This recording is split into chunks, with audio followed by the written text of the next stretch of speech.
Okay, good morning. I'd like to welcome you to the second event that the Peterson Institute is doing with the Americas Society, Council of the Americas. It's a great honor to welcome you to this panel on transportation and communication infrastructure in Latin America, Lessons from Asia. This event is very kindly financed in part by the GE Foundation, so we'd like to thank them. I'll introduce our moderator, Chris Sabatini, who actually needs no introduction to most of you. Chris is the Senior Director of Policy at the Americas Society and Council of the Americas, and more importantly, the founder and editor-in-chief of America's Quarterly magazine, of which some copies are, I believe, available out front. America's Quarterly brings us this wonderful graphic, which one of my colleagues described as being rather edgier than what we usually have on the screen at Peterson Institute events. I think this is a good representation of what we're about to talk about, which is crumbling infrastructure and the problems that this causes.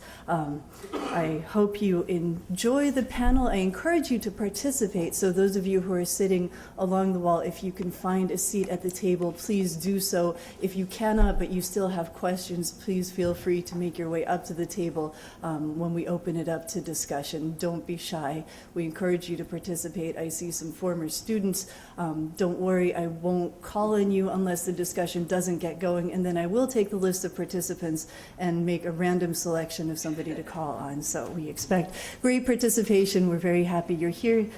Chris. Thank you. I'll remain seated here in the role of the moderator. Welcome, all of you. It's good to be back. As Barbara mentioned, this is the second and last of our seminars in Washington with the P. Peterson Institute, thanks to the GE Foundation. The GE Foundation, what they did was fund two research projects that the Peterson Institute conducted, one on comparing OECD and Chinese mining investments in Peru, and then the second is looking at comparing infrastructure development in Asia to Latin America, to look at the question of which region has a richer network of intra-regional infrastructure, highways, railroads, ports, and the like, and what explains the differences between the two. And we'll talk about that in more detail as the panel gets going. I won't go into great detail about with the bios, just to say Barbara, who did not introduce herself, which is good, I guess, is with the Peterson Institute for International Economics here and was our research partner on this. To my right is Mauricio, who's a principal economist at the IDB and has done tremendous work on infrastructure. To his right is Alessandro Pio, who's the representative of the Asian Development Bank here in Washington. And to Barbara's left is Ellen Frost, who's with the Peterson Institute for International Economics and works on matters of Asia and has looked in detail at this in the case of Asia as well. So we have a good comparative panel here to talk about the differences and what explains them across the two regions. It's not to say that everything Asia does is what Latin America should aspire to, but rather to highlight some of the differences and the pluses and minuses of both. So what I'll do is turn the floor first over to Barbara and let her talk a little bit about the report that found its way into the last issue of America's Quarterly, which was dedicated to China, and which you have now you should have a PDF of it, that looks at Asia and Latin American infrastructure. Barbara? Great, thank you very much, Chris. As Chris mentions, the article is in your packet, so I won't spend too much time going over that. Just to summarize a couple of the main points of the article. What stimulated interest in this is that there is this perceived and evident infrastructure gap between Latin America and Asia. Both regions have grown a lot in terms of their trade. Latin America has taken incredible steps over the past 15 to 20 years to liberalize trade, has built up regional trade arrangements and bilateral trade agreements that have stimulated trade. And yet they still are far from their potential for trade. And one of the key elements as border barriers have gone down is the lack of appropriate and robust infrastructure. Asia has outperformed Latin America in terms of infrastructure for the past couple of decades, and Asia has put a great focus on infrastructure. And so looking at Latin America, there seem to be the institutional constructs that would lend itself to improving infrastructure, to bolstering regional supply chains that could tie better into global supply chains. And entities such as the Mercosur, the Central American Common Market, and even some of the bilateral and plurilateral free trade agreements that aim to bring about closer business relations and that have also brought about closer relations among governments of the countries, should be able to serve as a platform for overcoming some of the problems of transporter infrastructure cooperation. Anybody who has worked on transporter projects understands the difficulties inherent in this type of cooperation, politics, logistics, costs, et cetera. We took a look at Asia and saw how many projects there are ongoing in the Asian region. The fact that infrastructure has been a key for national governments and also a key element of some of the regional integration arrangements. And the Asian Development Bank has really focused itself on promoting both national and cross-border transportation infrastructure initiatives. So we thought there might be some lessons that the Asian region holds for Latin America. And I'll let the experts really get into those lessons and get into the experiences. And the Inter-American Development Bank obviously will talk about what they are doing. And there's a lot more recently going on in Latin America that I'm pleased to hear about. But one driving question that was asked when I proposed this was, well, why do you want to focus on infrastructure? Because it's an important topic. It's not necessarily the sexiest topic when you're proposing this to your boss as something that we should put significant time into. Obviously you can explain that infrastructure is key for trade. If you don't have the roads and the ports and the airports, you can't get your stuff to other places. So that's pretty basic. People have done much more sophisticated work explaining this than that. David Hummels has done some pioneering work in trying to quantify the costs of having your goods waiting at the border because of administrative procedures, because of bad infrastructure. And he's concluded that these tariff equivalents of trade delays are much greater than existing trade barriers in all regions, and that for Latin America, this is more so than in other regions of the world, except Africa. Infrastructure impacts development. Not being able to get your goods places obviously impacts your growth. There's also extensive work. Calderon and Cerven have done some wonderful papers explaining how inadequate infrastructure can impact distribution of goods, and they find that improving infrastructure can actually improve a country's income distribution, lower the Gini coefficient, which in Latin America is a pretty important element. And then probably, more importantly, my selling points was that infrastructure impacts competitiveness. And a number of studies have found that the infrastructure gap between Latin America and Asia explains the growth differential to a certain extent. So as far back as 1996, Halton found that this could explain about a quarter of the growth differential between Latin America and Asia. The Inter-American Development Bank relatively recently, in the last couple of years, have come up with really interesting estimates that basically show that the cost of sending goods to the United States is much higher in Latin America than it is in a lot of the East Asian countries. So it's more expensive to send goods from Latin American countries than it is from China.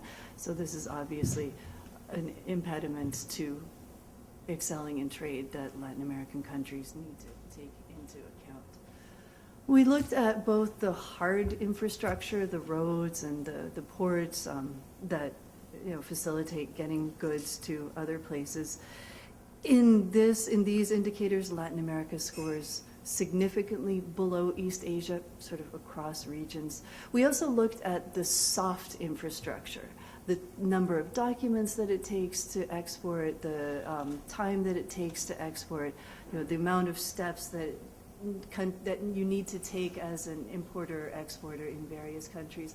Latin America has done much better in terms of the soft infrastructure, and this is probably in large part because of the focus on trade facilitation in some of the regional integration arrangements at the WTO and by national countries. But here, even in looking at sort of the soft results, the cost of exporting is still so much higher in Latin American countries than it is in Asian countries. And so, this really points to infrastructure, among other variables. But the time to export is the same in South America as it is in ASEAN in many cases, but the cost in some cases is even double. For the ASEAN average cost is about $743, whereas for Mexico it's over $1,400, and so that doesn't really make any sense. So, what did we find that could be some lessons from Asian countries, or should we leave the lessons until later? Give some of the lessons you have, and we'll. Some of the lessons throw them out further. that we have. One is to follow the money. Investors tend to like to invest in projects that are already, that have an evident payoff. In East Asia, where global supply chains are already relatively more integrated, it's easier to expand the infrastructure. And here it'll be interesting to hear my colleague from the Asian Development Bank talk about, what precedes what, and how could Latin America, spur the greater integration of supply chains, or spur the development of infrastructure that would allow for that. The second is the role of the government. Many have pointed to the low level of infrastructure investment in Latin American national countries. So national commitment is essential to, obviously, to the success of regional cross-border initiatives. And then lastly is the need to provide a strong platform for private investment. And here the Asian Development Bank has really had a key role in this, as have had some of the larger and richer countries in Asia. Japan has been essential in financing the infrastructure development in some of the less developed countries. And so I'm looking forward to hearing experience from both Asia and Latin America to see whether there are concrete lessons from those on the ground, whether they think that this would be feasible. Thank you. What we're going to do now is hear three reactions or presentations from different perspectives. And what I didn't say in the beginning was one of the motivating factors in this research was to look at what explains the difference between the two regions. And as Barbara mentioned, is it the chicken and egg problem? First, is it commerce that spurs infrastructure? Does infrastructure spur commerce, deeper and better commerce? Second, what is the role of states and multilateral banks in seeding and sort of in their vision and their funding in being able to promote these? And what's the role of the private sector, including not just businesses and but also small investors who can help lead some of these things through impact investing or for other matters? And the third is, of course, what's the role of regional organizations? And in fact, if you look at Latin America compared to Asia, there's actually a richer network of regional subgroupings that you think, at least, would lead to better infrastructure development. Of course, there's the OES, but there's the bundle of trade agreements that the U.S. has, CAFTA-DR, Peru, Colombia, Panama, Chile. There's, of course, the Mercosur, the common markets, and then, of course, there's all of the new array of assembly lines, Sur-related, Telesur, Banco del Sur, UNASUR, and I think Chavez is about to launch a hair club for Men del Sur, and I think in the last Christmas he had a Snuggie del Sur. So the question is why haven't these actually produced infrastructure development similar to Asia? Are they too political? Are they not cohesive enough? So to answer that, but to answer actually the first problem of what are actually the benefits of infrastructure, we have Mauricio to talk about the IDB's research and the effects of improvements in infrastructure on trade and competitiveness. And part of what we want to do here is also come up with answers. And so we're looking forward to hearing your reactions and to arm ourselves with facts so we can begin to talk about this and use these to promote better, wiser, and more effective investment on infrastructure that will benefit the region. Mauricio. Thank you very much, Chris. Thank you very much for the invitation. I enjoyed reading the paper. What I'm going to do here, I'm not going to make a formal presentation. I'm going to try to react to some of the things that Barbara says in the paper and try to sort of outline what I think could be an answer to this very difficult question. Why Latin America doesn't do as well as Asia, not just in infrastructure, but in general. I think this is part of a much broader debate. So We plan to be here all day and try to get into the next issue. So no, I do believe that Barbara,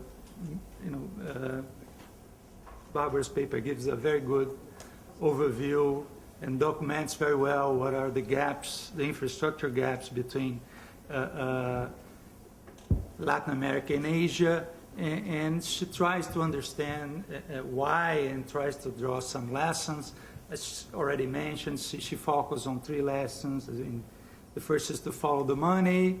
This idea that infrastructure development in Asia was somehow pulled by the value chains, by the need to build the value chains, and it was a sort of a market-led.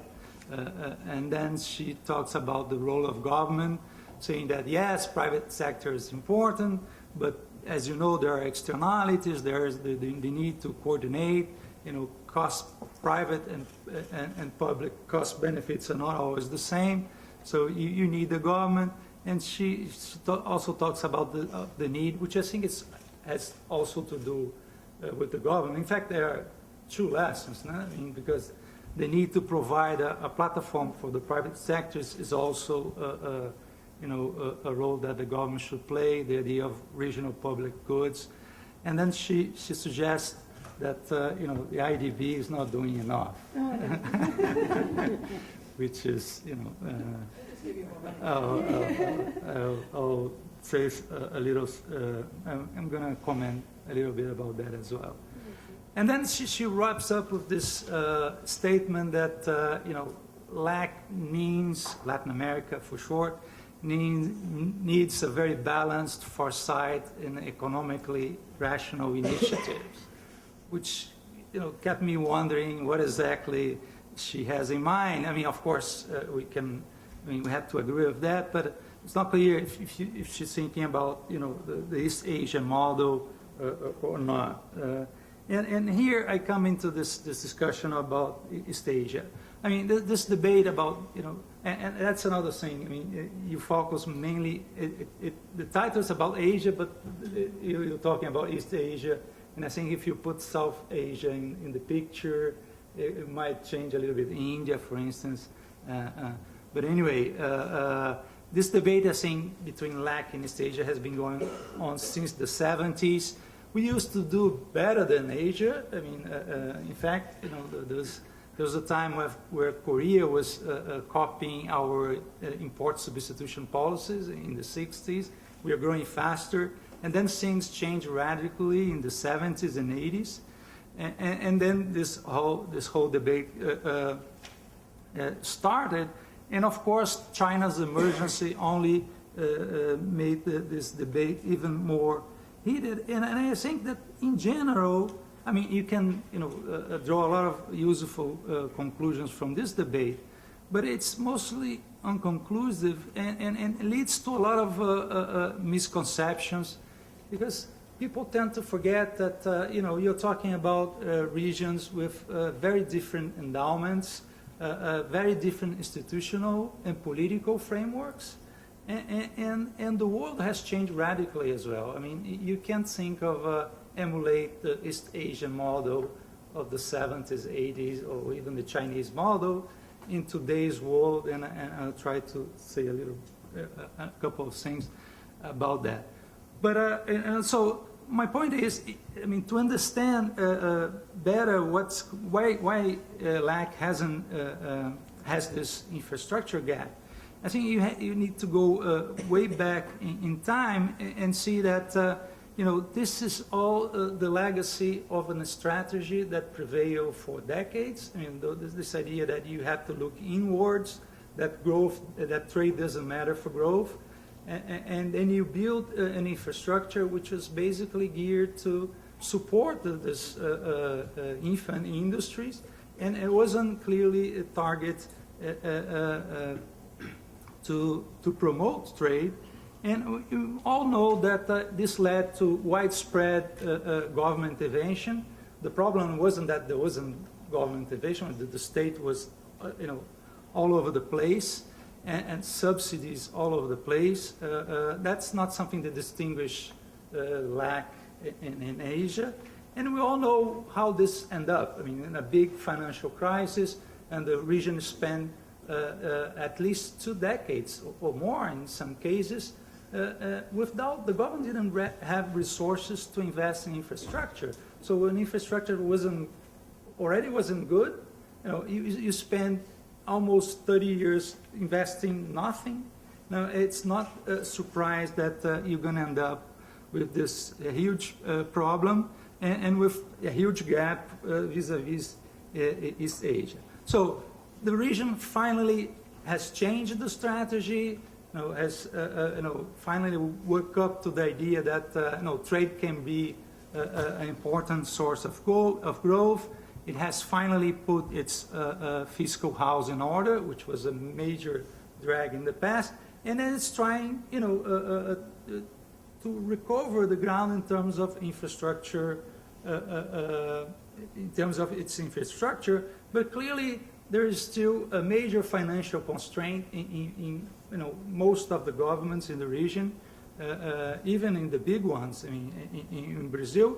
And there's another major constraint, which is the technical capacity. I mean, 3 decades with the government broke, I mean, most of the capabilities that were there was just gone. The people went to the private sector, and when you look at Brazil, for instance, the major constraint there is to get good projects, a good execution of projects out of the government. The money now is there, but somehow you can move those things faster enough to have a good impact, particularly on trade.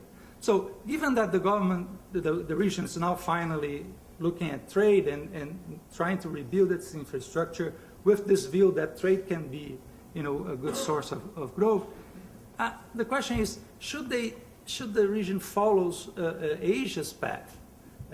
And here I think that one has to be clear that, and sort of get into this more general development debate, that we are not going to see, I mean, perhaps with the exception of Mexico and Central America, you're not going to see factory Latin American factory. I mean, just like you saw in Asia, for a number of reasons. I mean, we're talking about the region which is very well endowed in natural resources. Wages are much higher. You don't have the same amount of people that you have in China or in India.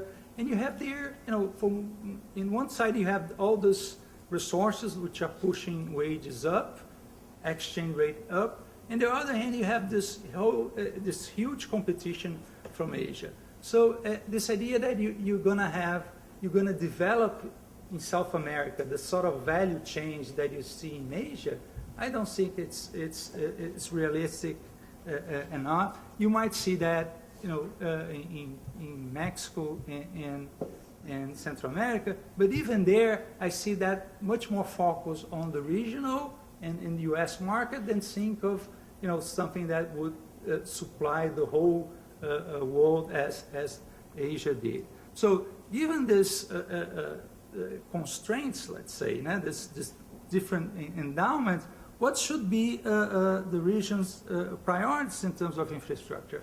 I think very clearly, I mean, you have to invest in trying to improve access to the region's natural resources, and not just to Asia, it's for the whole world. I mean, I think we are getting to an era that, it's inevitable that there's going to be a scarcity of natural resources, that there's going to be, a constant pressure on commodity prices.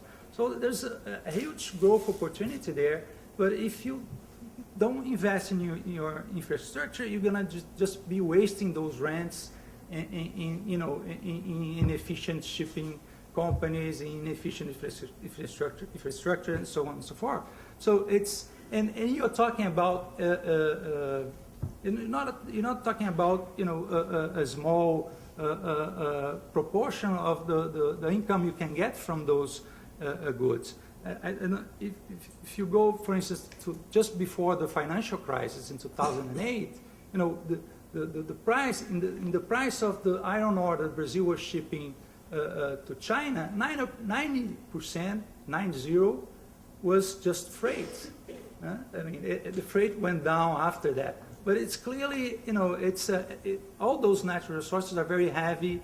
The freight's a very high proportion of the final price. So you lose a lot of money if you just waste, if you just don't have a good infrastructure, transport infrastructure there. The other thing is the region needs to take advantage of its proximity to the world's biggest market.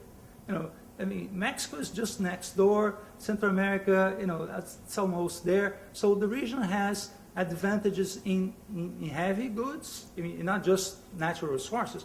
All those manufacturing goods there, cost a lot to transport. You can think of cars or big, flat screen TVs. They all have a big freight component in the final price. And if you look at, at the data of Mexico market share in the U.S.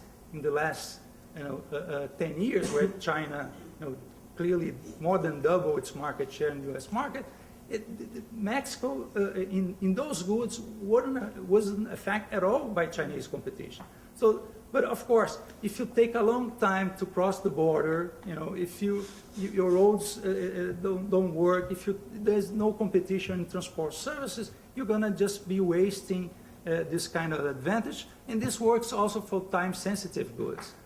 All those perishable goods, or goods that you need to be close to the clients because preferences change very quickly. So there's a big advantage there. So there's a need to build infrastructure to avoid that you lose those those kind of advantages. So it's not. I think it's a different kind of priority that you see or you have seen, for instance, in the case of Asia. Another point is, as Barbara said, there's an issue of priorities there. The region got into trade, but the region loves to talk about trade agreements, but not much about infrastructure.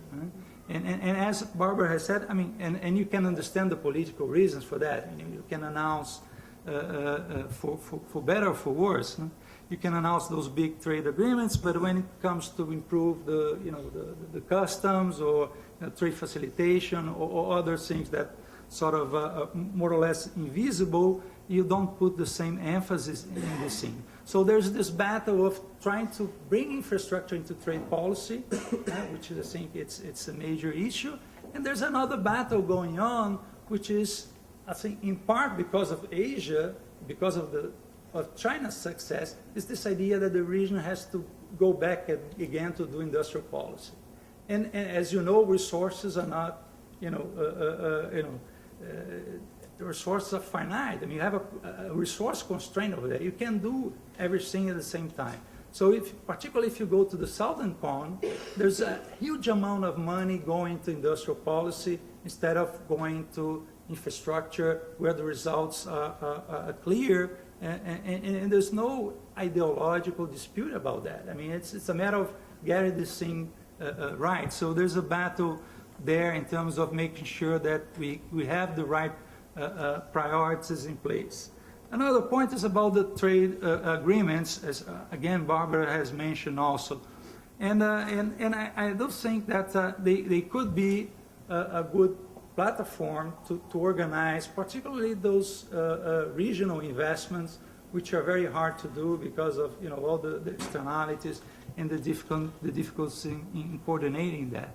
But I think part of the reasons why we in the bank, or at least we in the research area, got into infrastructure, got into transportation, is somehow the realization that those agreements in the region, not all of them, but a great deal of them, particularly in the Southern Cone, get too much political and not much focus on the practicalities of doing business across borders. So you talk a lot about the priorities. No, you need to stick together, regional integration, so on and so forth. But what you have seen is that even the traditional trade barriers, tariffs and non-tariff barriers, are going up and not down. So what we sort of, well, instead of keeping insisting only in this route, we need to go and find another route where we can bring trade barriers down, particularly those infrastructure, which I think is clearly the priority now, without relying on those bodies or those arrangements, which I don't think could be, given the current political climate, could be very useful in pushing neither of the two agendas, nor bringing down the traditional tariff barriers or pushing the infrastructure thing ahead. And finally, I think we have a problem, a more structural problem when it comes also to pushing regional projects. I think unlike Asia, and because of the fact that most of countries in the region have similar endowments, similar comparative advantages, none of them are, have innate comparative advantages in manufacturing. Quite the contrary, you're not going to see, this demand growing for intra-regional trade that could push infrastructure ahead. And yet you do have a case of enlarging the regional market, sort of to give more scale to manufacturing in the region. So I think you're going to have to move ahead of the demand in those cases, and you're going to have to rely perhaps more on the regional banks than on the regional agreements that the region has. And when it comes to the IDB, I think, of course, we face resource constraints. I mean, we have to invest in social issues, in education, in energy. It's not just transportation. I mean, the bank has more than doubled the investment in transportation in the last 5 years, but it's not going to be enough. And the other thing, the countries want investment in their own infrastructure. Try to sell a regional project to any of those countries, and you just have to look at the IRSA, this Initiative for Integration in South America. If you look at the portfolio, 99% of the projects, perhaps I'm exaggerating, are local projects that somehow, the second derivative leads to improvements. For instance, the Beltway in São Paulo might help trade with Mercosul. But they all trying to push their own, and it's understandable because the situation is so dire that they need to rebuild their. So we have a problem of incentive there to try to go beyond the local projects, and of course you're not going to have any regional projects if the local infrastructure doesn't exist or it's very bad. And finally, in terms of operation. In terms of the bank operations, we also have an issue that, local projects are much easier to do. If you try to sell to a loan officer a regional project, I mean, it's a very hard sell because it takes ages. It's very complicated, and these guys are, evaluated in terms of how many loans they make. So you really need to try to look at this both sides of the equation. The incentives that the countries have to push for regional projects, and how to organize the incentives inside those institutions that could promote this kind of law. Thank you very much. Thanks very much, Mauricio. Now we'll hear from Alessandro a little bit, I think, about the question that's out there now, thanks to Mauricio's comments. How do you break this collective action problem that happens among states? And a little bit of experience of ADB, I think, would be helpful. Thank you very much. And if you don't mind, I will speak from there so we can control a few slides.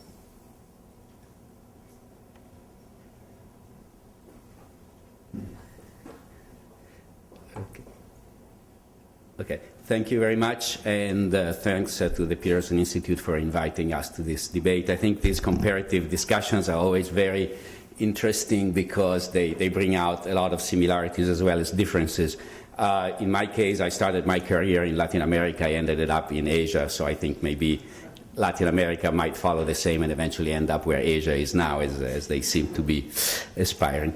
I would like to quickly put to rest one of the initial questions, which is what is the link between infrastructure and growth, and what is the link between infrastructure and poverty reduction, in the sense that I think the evidence is out there, and it is very clear that infrastructure, not only the regional infrastructure, which is the one we're talking about now, but the local, national, and local level infrastructure is really key both to growth development and to poverty reduction. Access to roads means access to income opportunities, access to social services, access to education opportunities. Access to electricity means that small and medium enterprises can develop, means that children can study into the night and their educational outcomes can be better.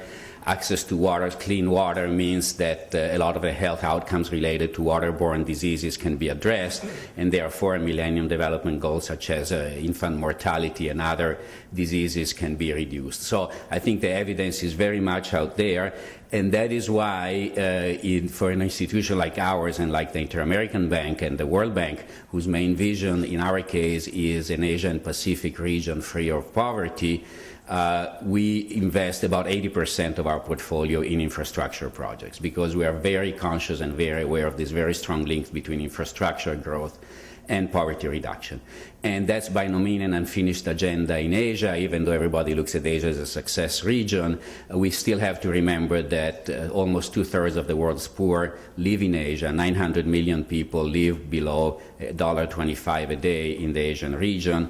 134 million of these are in the poorest countries, the Nepals and the Cambodias and the Afghanistans, but the majority really live in middle-income countries like India, like China, and fast-growing countries like India. So it's very much not a problem localized to the low-income countries.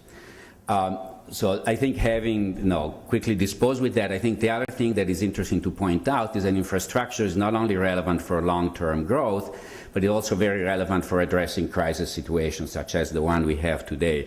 Infrastructure investment can be counter-cyclical, that is when government funds come in when the private sector is reluctant to invest.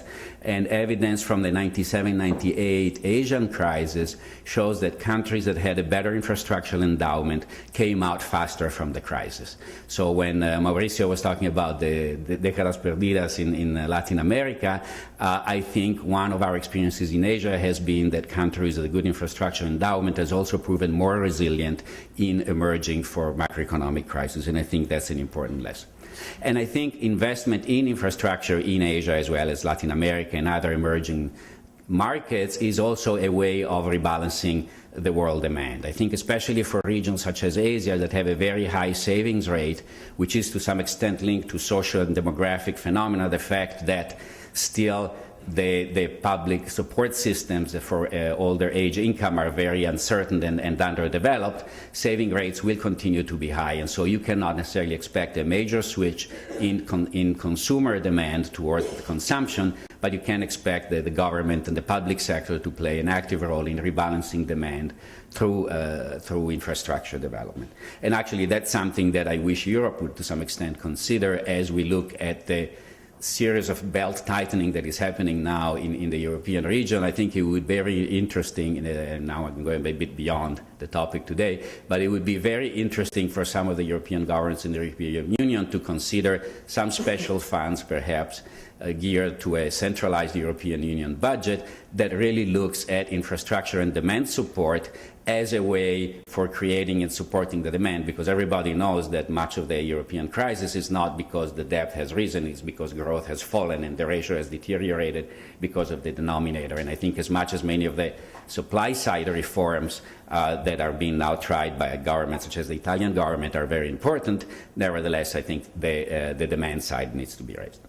I'd like to touch on 3 points briefly in my presentation. The first one is of the causality link. Does trade generate more demand and supply of regional infrastructure, or do you have to have the regional infrastructure first, and then if you build it, they will come and the trade will follow?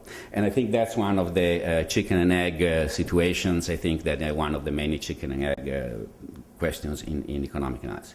The second point I would like to do is I would like to bring us out of transportation and into energy, because that's another area where regional cooperation in infrastructure we find can have very high returns.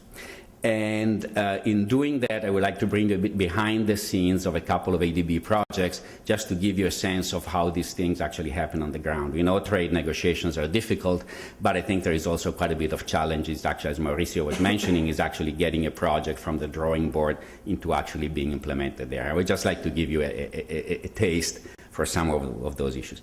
And then the final point briefly on financing for infrastructure development as it relates to the Asia region.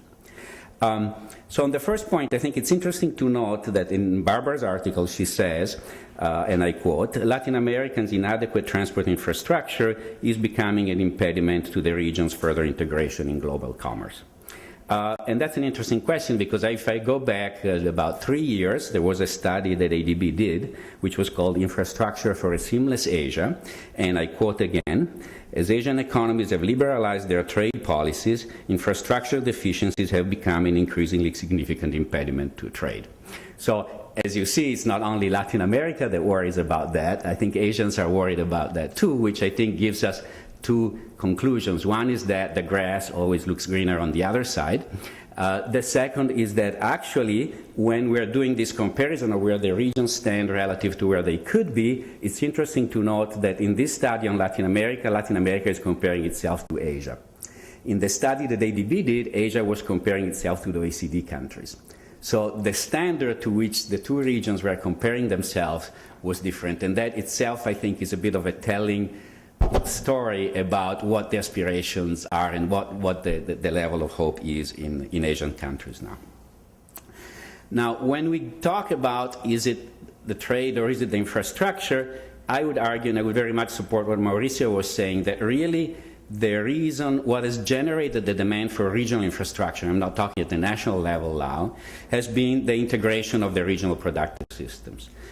Take a region like Latin America, you're talking about 600 million people living there.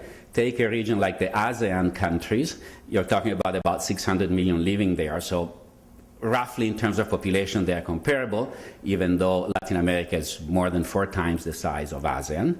And in terms of export, Latin America exports about $1 trillion in recent years. ASEAN countries about 1.8 trillion. So the level of trade is higher, but in terms of orders of magnitude, we're still about there. But the main difference is in the share of interregional trade, as Barbara's paper points out. In the Mercosur in 2010, 16% of trade was interregional within the Mercosur countries. ASEAN countries, 26%. ASEAN countries plus 3, which is including China, Korea, and Japan, 40%. And if you look at exports alone, it's more like 50%. So the point is 50% of exports from ASEAN are intra-regional. That's the same as NAFTA. NAFTA, 50% of exports are intra-regional. It's a bit less than the European Union, which is 67%, but it's still a very high level of intra-regional trade. And of component exports, 60% of component exports from ASEAN countries are going to ASEAN countries, to the ASEAN region. So you have an integration of manufacturing within the region that explains why trade is so high and why the demand for integrated infrastructure is so high. And actually a lot of this trade until now has been mostly through sea and air transportation. It's very interesting that if the world average of trade between countries that have a common border is about 25%. So on average, world countries trade 25% of their trade with border countries. In Asia, it's only 1 to 5%. So really, it's not proximity that has led to higher trade and higher integration. It's really how these productive networks have developed. You have seen the impact of the floods in Thailand on a lot of the manufacturing industry in Japan and some of the Japanese exports to other countries precisely because of this interlocking pattern of growth. Which I think when we try to go then from analysis to prescription, it means that, I think as Mauricio was saying, maybe Latin America doesn't need or doesn't want to replicate the ASEAN model, but then Latin America needs to think what is the kind of infrastructure that they need. Maybe transport is not so important. Maybe information and communication technology infrastructure is more important. Maybe energy infrastructure is more important. So I think you have to take the characteristics of the region and then look at where the highest demand for this integration will go. Now, it's interesting to notice that if we think about the role of multilateral institutions, actually the two sort of flagship regional integration projects we have at ADB, one is the Greater Mekong Subregion, which is basically Yunnan's province in the People's Republic of China and Vietnam. And the second is the Central Asia Regional Economic Cooperation. Well, none of these at the beginning were really regions where there was a very high level of intra-regional trade. So, if you will, we have chosen, instead of picking the winners, we have chosen to pick the losers. But I think there is a rationale behind that. And the rationale in the case of the GMS is that this was a region where a lot of regional strife had been taking place. The Cambodia peace settlement was only in 1991. The Vietnam-China border war was in 1979. Even as recently as 2008, you had Thailand-Cambodia border disputes about the region around the temple. So it is a region, you know, we all normally think that it's Latin Americans or Italians that are hot-tempered, but actually it is a region where these are all very strong, proud countries with a very long history, and I think conflict in the region is also a potential problem. And therefore, when ADB looked at what kind of regional integration you could try to promote, we very much tried to say, well, in order to promote integration, you need stability. And in order to need stability, you need trade and you need infrastructure there. So I think that was very much, interestingly, one of the motivations. And our GMS program is now 20 years old. So it started actually in 1992, which was the year before I joined ADB. And interesting, in the period 1993 to 2010, you have seen trade openness increasing significantly in these countries. Cambodia went, if you look at trade openness as export plus imports over GDP, Cambodia went to 48% to 136%. Vietnam from 66 to 165. Thailand from 80 to 135. Even Laos, which is a very small economy, from 53 to 71. So very significant openness in trade at the same time that the region grew at more than 5% per year. So we don't claim all the credit for that. A lot of this was external forces that were acting in the development of the region, but it's very significant that this stronger integration has led very much also to expansion in trade. And I think we will have an even stronger case in the case of the CAREC countries. This is the second area. This is only 10 years old, so it's the younger sister of the GMS program. CAREC countries are basically Afghanistan and Pakistan, then Central Asian Republic, Azerbaijan, Kazakhstan, Kyrgyz Republic, Tajikistan, Turkmenistan, Uzbekistan, and then China and Mongolia. So it's a group of 10 countries who have a very small intra-regional trade. Only about 6% of their trade is within the region. But here you will see that we have started a very ambitious program of transport corridors. This is the transport corridor development by 2010. This is what it will look like by 2013. And this is what we expect it will look like by 2017. So here you really have a very good test case for those of us that will have the patience to follow it for the next 20 years, in the sense that you really have a case where the infrastructure is being put there, and then we have to see whether the trade follows.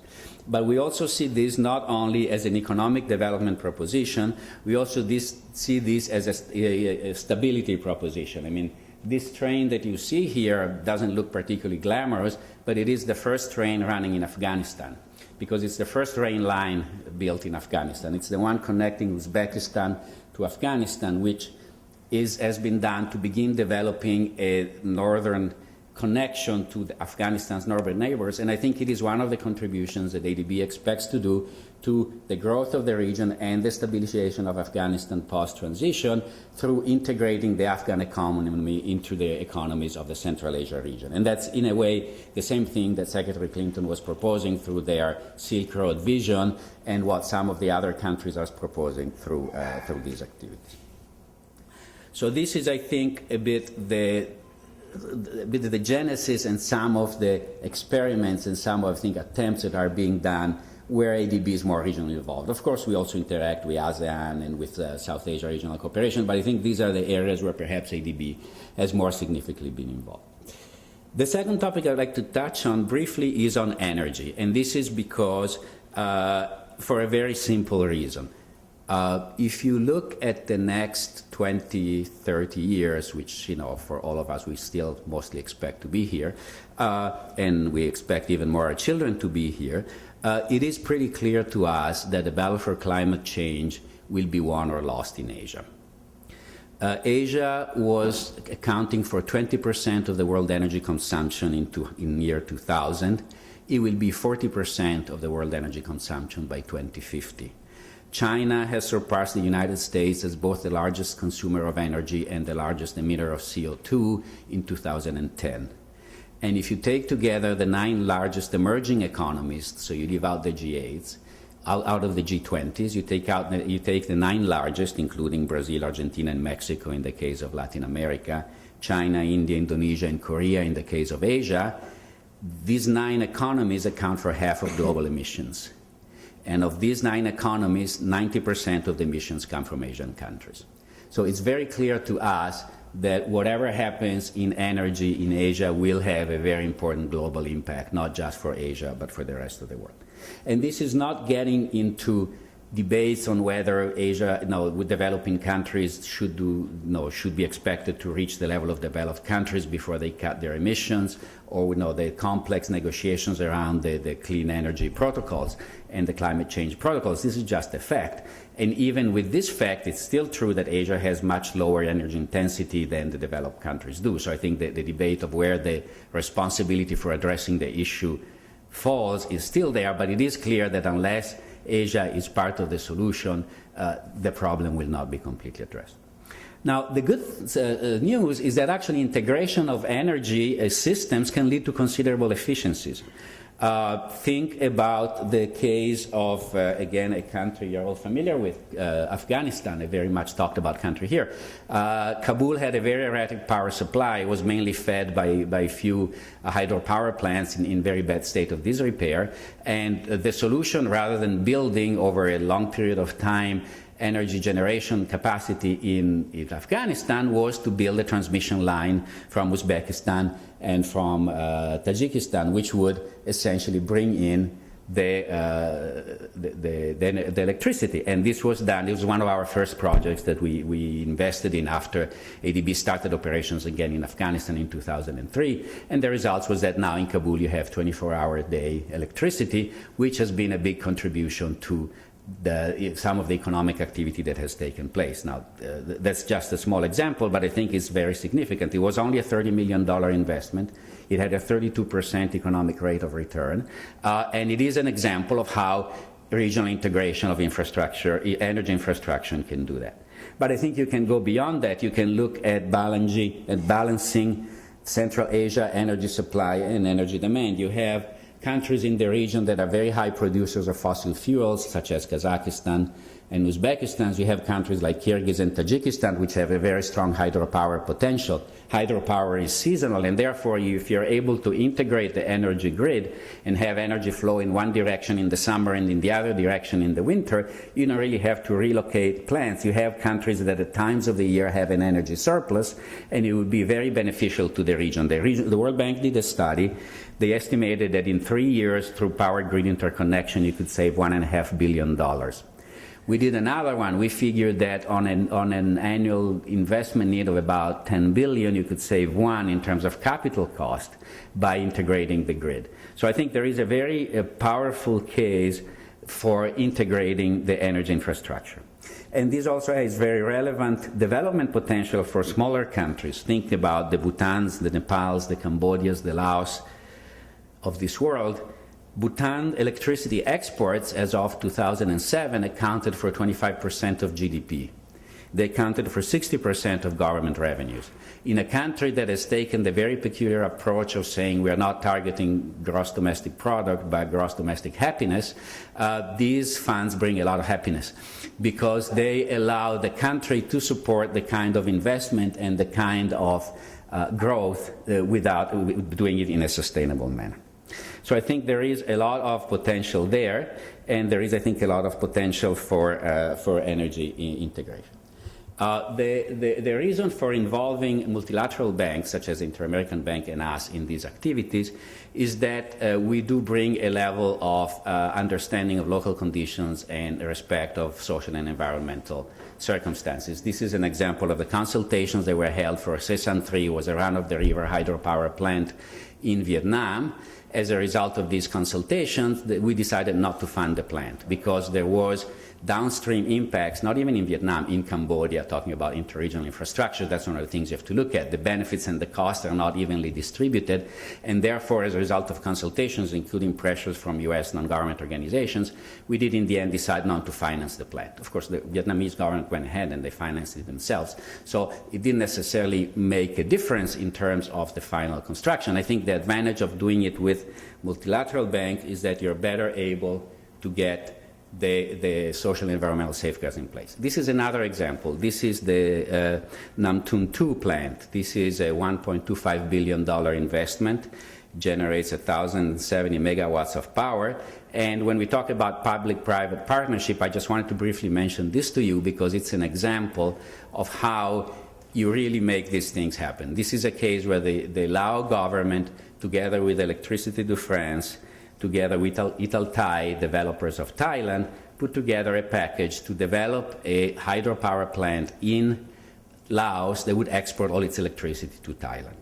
And this was a BOT concession. We put in about $100 million in loans, $20 million as a political risk guarantee. And the result of this is a plant that generates considerable revenue to the government of Laos, which can be invested in social projects, and exports about 95% of its electricity to Thailand, allowing it to be an interregional project.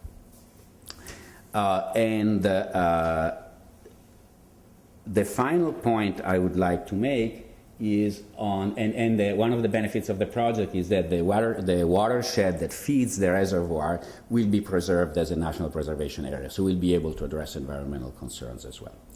Now, the final point I would like to mention is on the financing. Now, and these are estimates that are, more than ballpark. They're, sort of, lick your thumb and see which way the wind goes estimates. But broadly speaking, at the national level, about $730 billion a year are required by Asia to develop its infrastructure. If you add regional infrastructure connecting countries, you're talking about another $20 billion a year. And to give you an idea, the Asian Development Bank, Asia-wide, lends $17 billion a year. So you can see the magnitude of the disparity between the needs and the financing that we can put on the table, which would lead you to think maybe after poverty has actually been eradicated, those $16 billion would very nicely match the $20 billion of intra-regional infrastructure, and perhaps that should be our next role, should be to focus only on regional area. But the irony of it is that Asia is a very rich country. We have a very rich region in terms of very high balance of payment surpluses. We have a very high savings rate. What is really missing is the financial infrastructure. If you have money to invest in Asia, you invest it in the US. And then maybe if you really wanted to go to Asia, you invest in a US fund that invests in Asia. So one of the challenges I think that we have is developing a financing system, institutional investors, bond markets, developing tools like infrastructure funds that make it possible even for sovereign funds to invest and plow back these funds directly into Asia without having to round trip to a developed country and come back to there. I think I've probably already abused my time, and so I will stop. Maybe during the discussion I'd like to bring up a few of the lessons learned more specifically, but thank you very much. Infrastructure is a topic that is infused with regional geopolitics as well as domestic politics. And I would like to address some of those issues as well as others. I looked up the ADB Charter when I was thinking about what to say today, and it confirmed what I've always believed. It says specifically, Article 36, Section 2, that the bank officers and staff shall not interfere in the political affairs of any member, nor shall they be influenced in their decisions by the political character of the members concerned. Only economic considerations shall be relevant to their decisions. Now, this is a severe handicap. I worked in the private sector in the 1980s, and our representatives in the companies I worked for, first Westinghouse, then UTC, bidding on infrastructure projects in Japan and elsewhere in Asia, were very much aware that this is a highly political topic. So I'm going to venture where bank people don't dare to tread. Barbara's excellent article included a sentence that goes to my topic here, that the problem is, she said, that not all countries have developed the foundation for effectively mobilizing and allocating trade-related transportation investment. There was another excellent ADB publication in 2005, this one co-authored with JICA and the World Bank, which said, among other things, that the East Asian experience demonstrates that the big picture is at least as important as the quality of a specific infrastructure ministry, service provider, and so on. And the big picture, said this report, is about generating strategic vision and the state's ability to turn that vision into reality. And those two things, strategic vision and the state's ability, are exactly what I want to put on the table here. The strategic vision is very much bound up with regionalism in East Asia, which has acquired tremendous momentum, particularly since the mid-1990s. I'd like to talk about the 4 R's motivating East Asian regionalism. The first is the regionalization of the world economy, that is the private sector-driven formation of supply chains, production networks, and so forth, pioneered by the Japanese, followed quickly by Koreans and others. The second R is the reaction in East Asia to regional integration moves elsewhere in the world, Europe, NAFTA, Mercosur, and this motivated Asians to think about making their region more competitive. Another reaction in this category was the Asia financial crisis of 97, 98, which left Asians feeling sort of helpless and alone, and a lot of their work has to be traced back to that. The third R is the resurgence of China. You can't really talk about regionalism in Asia without China sort of hanging over this issue. China is a full partner in regional organizations, and that was a motivation of ASEAN to embed China in a web of committees and consensus-based organizations to socialize China, if you want to go that far.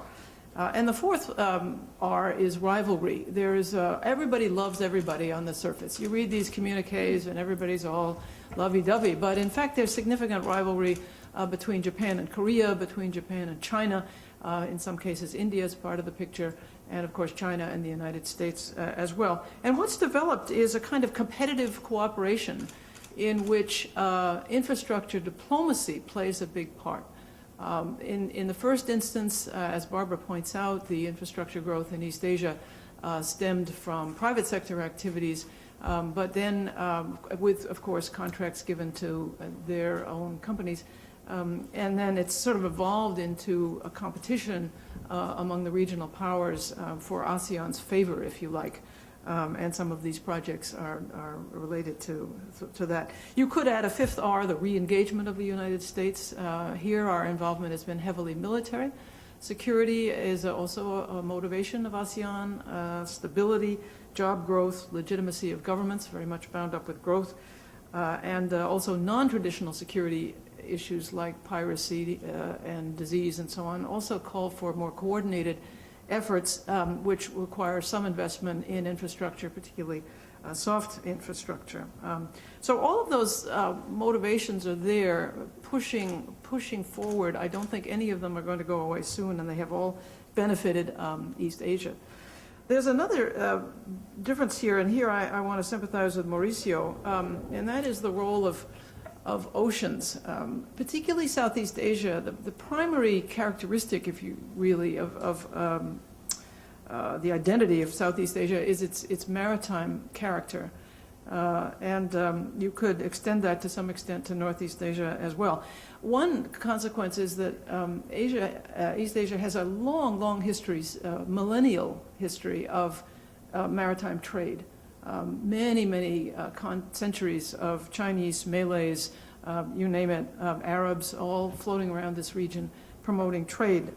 And that laid a sort of foundation. If you look at Asia from space and you're a margin and you don't know anything about national boundaries, and you just look at sort of where the lights are, where the people are, where the money is, you see that it's in the maritime coastal regions along East Asian littoral and in urban nodes located on ocean-accessible rivers. That is really the source of the growth that we're all talking about in East Asia. 90-something% of the foreign investment in China has been in the 4 big coastal provinces. And as Barbara points out in her article, one of the challenges for East Asia is to develop the interior, because the income gap between city and countryside, coast and interior, has been growing markedly in most countries of East Asia. Land transport, by contrast, is said to be 7 times, according to one estimate, 7 times more expensive than sea transport for similar distances. And this puts, I think, Latin America at some disadvantage. When you add the spine of mountains from the interior to the coast, that's another geographic barrier that, for the most part, East Asians don't have. Years ago, 1998, Jeffrey Sachs and a couple of colleagues looked at the world's coastal regions in North America, Western Europe, and temperate zone East Asia, and they found that only 5% of the land area was producing 37% of world GDP. Now, that was 1998. You can imagine since then how much higher that figure would have grown from 37% of the world's GDP to so much more. So that's one difference that I think we have to keep in mind when we're talking about Asia and Latin America. One last element of the sort of social geography is urbanization. It's been very rapid in East Asia, extremely rapid, particularly China. And urbanization itself provides a stimulus to transportation because the urban nodes want to be connected with each other, and that is part of what's been going on. Barbara said in her article something I very much agree with, and that is follow the money. And this is consistent with what Sandro Pio's remarks centered on the role of the private sector. The ADB is doing some remarkable things that Sandro alluded to. The north-south corridors seem to me to make a lot of sense. They're taking something of a risk, I would argue, in a field of dreams sense by some of the east-west corridors that are being financed. There's a traveler who wrote that it's now possible, thanks to the ADB, to have breakfast in Vietnam, lunch in Laos, and dinner in Thailand. This is really remarkable. But when I was in Laos many years ago, the Laos were worried about just this, because they said what was going to come across these roads were drugs and prostitutes and crime. So one of the things that needs to be done in both regions, it seems to me, is to look holistically at infrastructure development. It's already been pointed out by the ADB that the countries with the most successful infrastructure have a strong coordinating mechanism uniting the different stovepipes of their respective governments. But in addition to the usual ministries, you have to think about social development, security. I couldn't go by road in that time from Vientiane to Prambanang because of crime along the road. So security has to be, and other things that are not quite part of the infrastructure mindset, has to be taken into account. Land use, for example. In China, it might be easy to develop the interior. You just bulldoze people out of the way. In other countries, it's not so easy, nor should it be easy. Finally, I want to say something about the private sector again. You know, it really is the trade in parts and components that's particularly striking in East Asia. If you look at gravity models and other predictors, it's at least 4 times higher than what you would expect, and that's, of course, a reflection of these production networks. It's also a reflection of the fact that tariffs in telecommunications and computer technology and so on, both products and services were reduced pretty much to zero. So this was pushed very heavily by the private sector at the time, forging business coalitions across regions that pushed governments to free up trade in information and communications, telecommunications, products and services, and that is stimulating a lot of the growth there. Now, another version of the figures that Sandro put on the board were presented by Mr. Kawai of the Asian Development Bank Institute, and I think they add up to the same thing. What he said was that an $8 trillion investment in infrastructure in East Asia would yield a $13 trillion payoff in 10 years.